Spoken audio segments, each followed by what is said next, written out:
بسم اللہ الرحمن الرحیم۔ میں ہدایت اللہ صدوخانی، امام و خطیب جامع مسجد صدیق اکبر، بلاک 3 گلشن اقبال، کراچی۔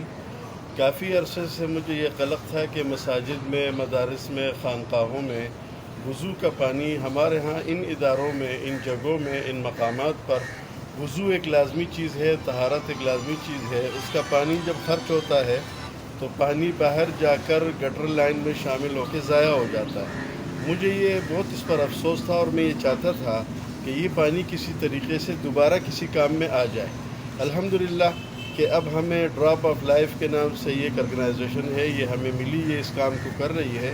ہم نے اپنے مسجد میں بھی یہ کر لیا کہ ہم نے ایک کنواں بنوا دیا ہے، جو کہ ہم نے وضو کا پانی بجائے گٹر میں لے جانے کے ہم نے اس کنویں کی طرف شفٹ کر دیا ہے، تاکہ وہ پانی سارا کا سارا زمین میں چلا جائے اور زمین سیراب ہو۔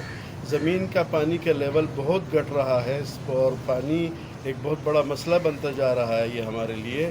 میں خود ملیر میں میرا مدرسہ ہے، تو وہاں مدرسے میں پانی 15 فٹ پر ہوا کرتا تھا، آج وہ پانی 180 فٹ پہ چلا گیا۔ لوگ بہت پریشان ہیں، لہٰذا میں تمام مساجد سے، مدارس سے، خانقاہوں سے، تبلیغی مراکز سے، ان کے بڑوں سے گزارش کرتا ہوں کہ آپ اپنے ہاں یہ ترتیب بنا لیں، اپنے خرچے پر یا اس ادارے کو بلائیں، کوئی بھی ترتیب ہم سے آ کے مشورہ کر لیں، ہم آپ کو بتا دیں، ہماری یہ جگہ دیکھ لیں، اور آپ حضرات اپنے اداروں کے اس تمام استعمال شدہ پانی کو بجائے گٹر میں پھینکنے کے اس کو زمین کو واپس دے دیں، تاکہ زمین سیراب ہو اور پانی کی سطح واپس بلند ہو جائے۔